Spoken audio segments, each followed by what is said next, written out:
Angel Falls, or Karapikukai Maru, meaning waterfall of the deepest place, is the highest waterfall in the world, uninterrupted, with a height of 979 meters or 3,212 feet and a plunge of 2,648 feet.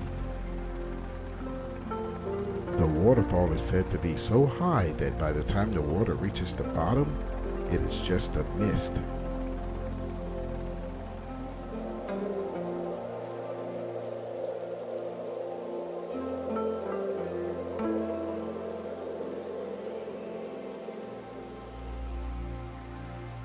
The waterfall drops over the edge of the Ayantabi Mountain in the Canaima National Park.